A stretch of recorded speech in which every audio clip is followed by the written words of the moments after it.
Од денеска започнуваат велигденските пости кои се сметаат за едни од најголемите пости кои траат 49 дена се до Воскресението Христово на 12 април.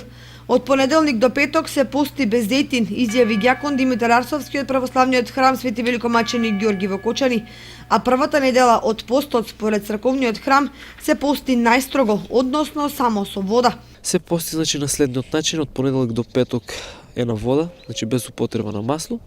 Сабота и недела е дозволено употреба на масло, додека риба е благословено на празниците Благовештени и на Цветници. Не е само воздржување од храна, туку правење од добри дела, измирување меѓу ближните, па така сите оние како што восстановила црковната пракса кои што сакаат да започнат да постат и својот пост да го крунисаат со пристапување кон светиот пут, односно кон светата тајна причест.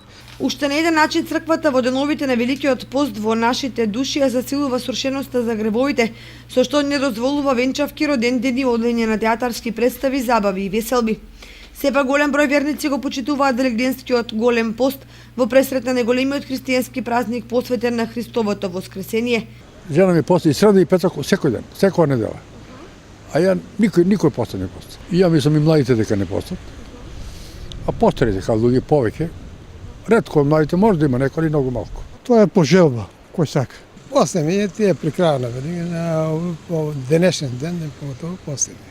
А да речеме кој што ги има тие колку се 20 дена, 30, кој просто не може да издржаме. Ние сме години, но не може да издржаме тие 70 години.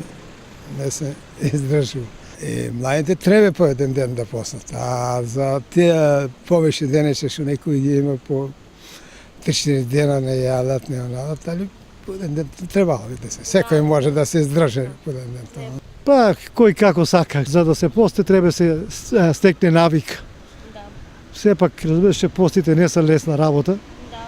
Има што се јаде, што не се јаде, што се пие, што не се пие.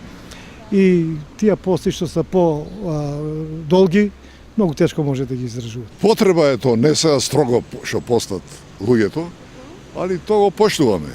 Тоа не само од верски овие причини, него потребно на луѓето да се малку на по-посна храна, да го прочистат организмот. Синоќа во повеќе мала во општината се собираат соседите и заеднички ја прославија прочка палејќи оган, а немладите се преправаа и одеа кај постарите барајќи прочка. Сепак велигденскиот пост не значи само одрекување од храна, важен е и духовниот пост.